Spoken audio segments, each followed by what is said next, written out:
October 1944. German women prisoners arrived at Camp Huntsville, their hearts heavy with fear, trepidation, and uncertainty. Rumors of brutality and merciless treatment had preceded them. Propaganda had painted the Americans as ruthless captors, and they had prepared themselves for the harshest of punishments. Yet the reality that confronted them was bewildering. The guards were imposing, tall, broad, and undeniably strong, but there was something human in their demeanor.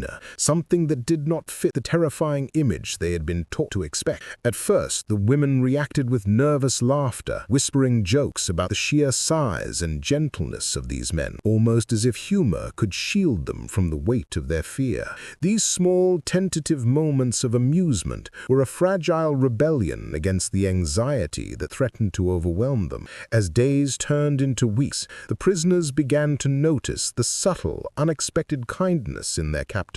A shared cigarette, a quiet word of advice, a meal offered without expectation, gestures so small yet so profoundly human that they began to challenge everything the women had believed about the enemy. In a place designed to strip them of their autonomy and dignity, these men restored pieces of it, one simple act at a time. The camp became a paradoxical space where fear and compassion coexisted, where human connection broke through the rigid walls of wartime animosity. The prisoners faced a profound moral and emotional dilemma. Could they allow themselves to trust, to laugh, even to form bonds with those who, by definition, were supposed to be their enemies? Could friendship exist where ideology dictated hostility? Slowly, the women realized that the boundaries of war were not always as absolute as they had been taught. Moments of camaraderie grew into genuine connections, shared stories became lifelines, and laughter, once an act of nervousness, transformed into a language of resilience, understanding, and even defiance. By the end of their imprisonment, these encounters had irrevocably changed the prisoners. They left Camp Huntsville with a new understanding of humanity, one that transcended nationality, politics, and the chaos of war. The American guards, too, were transformed by these unlikely friendships, witnessing firsthand the courage, intelligence, and dignity of those they had been told to view as the enemy. In this unexpected convergence of fear, laughter, and empathy, the rigid lines of war blurred, leaving behind a story that challenges the conventional narratives of conflict. Some secrets of war, the fleeting gestures of compassion, the bonds forged in unlikely circumstances, the courage to see humanity in the enemy are too human, too profound to ever be forgotten.